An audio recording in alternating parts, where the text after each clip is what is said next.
Let's go for another Yankees news. But first, leave your like, share this video, and if you are not subscribed, subscribe to stay updated. One place we might turn our attention is the Arizona Diamondbacks outfield. Arizona can be a confusing, difficult-to-read organization. They handed the reins to Tony La Russa and Dave Stewart and signed off on making Zack Greinke the highest-paid right-hander ever.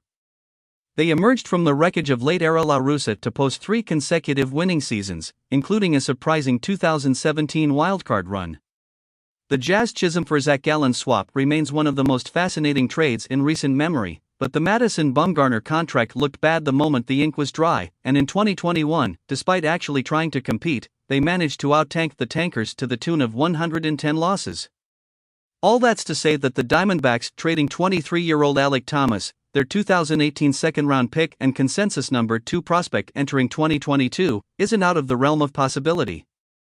Consensus top 10 league-wide prospect Corbin Carroll also plays the outfield and also reached the majors in 2022, and former top prospect Dalton Varsho established himself with 27 homers while spending roughly 70% of his playing time in the outfield. Arizona has no shortage of talented outfielders. Ketel Marte has played there extensively in recent years, too, and trading Thomas might be their best path to shoring up other needs until they're ready to throw a blank check at another free agent. A Yankees fan looking at Thomas' rookie year numbers might wonder why one would want to ask. While his teammate Carroll hit the ground running at the game's highest level, Thomas endured a slog of a rookie year, slashing .231/.275/.344, 71 WRC+, with just 26 extra base hits, 8 homers, in over 400 PAs. His defense graded out as elite in center field by all metrics, and his speed was top of the line, but again, the bat was really bad.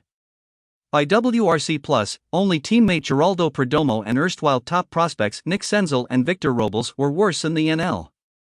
The bad news? The underlying numbers are pretty bad too. His exit velocities and barrel rates, 3.8%, scrape the bottom of the bucket. He chases more than league average, pulls the ball less than average, and only Christian Yelich put it on the ground more often than no mass 58% figure. Viewed one way, he's nothing but a big bucket of red flags. Viewed another way, he's also just a few adjustments away from perhaps turning into one of the game's most dynamic sparkplugs, Benintendi if he ate a star power-up in Mario Kart, if you will. His aggressive, explosive swing is both the source and salvation of his questionable batted ball profile, but it's easy to see why scouts would fall in love with it. Fangraphs' Eric Longenhagen compared it to Jose Altuve's prior to the 2022 season, and in my opinion, the shades are easily visible in his quick-twitch scissor kick reaction to this mistake-breaking ball on the inner half of the plate. There are surface-level indications that even if Thomas didn't improve his batted ball profile at all, he'd still likely see better results his second go-around in the show. Even as BOBUPs have dipped to historic lows lately, Thomas' .263 mark was a low-end outlier. For a grounder-heavy lefty with 95th percentile sprint speed, it's extraordinarily low. Also taking the incoming shift ban into account, he was shifted in just under half of his plate appearances, seeing a 21-point drop in WOBA with it on even equally poor contact should lead to better results in 2023. That should be a building block for other second-year improvements. The grounder-heavy batted ball profile is problematic, but it's also not super out of line with Thomas' minor league production either. That's simply the kind of hitter he is, and in some ways, his swing is a dying breed in the majors. Aggressive and with minimal loft, designed for sharp, line-drive contact to all fields. Again, think Benintendi with just a bit more pep in his step. With Aaron Judge back in the fold, the Yankees don't need another superstar to round out their lineup, as nice as it would be to make a major splash.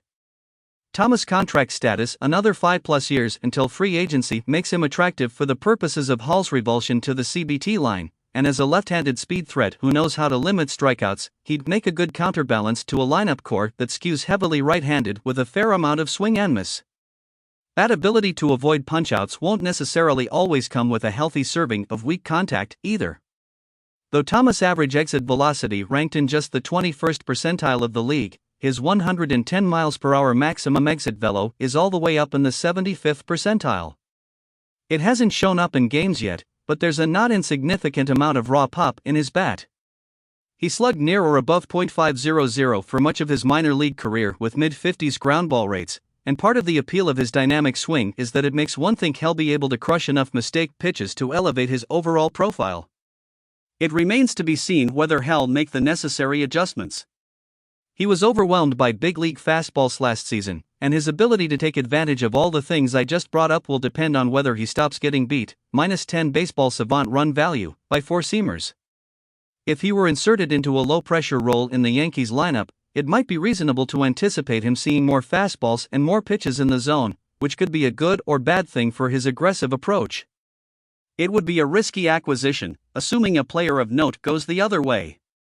It's still anybody's guess how the rest of the trade and free agent market will shake out, though, and if the Yankees find themselves in a position where they have to fill their last defensive hole by dealing from a strength, the Diamondbacks' outfield might be an intriguing source of upside. In my opinion, I see a lot of talent in this young athlete, a lot of speed throughout the playing field, and he needs more games to become an elite holder. What about a Yankees fan? Do you agree with this possibility? Leave your opinion in the comments.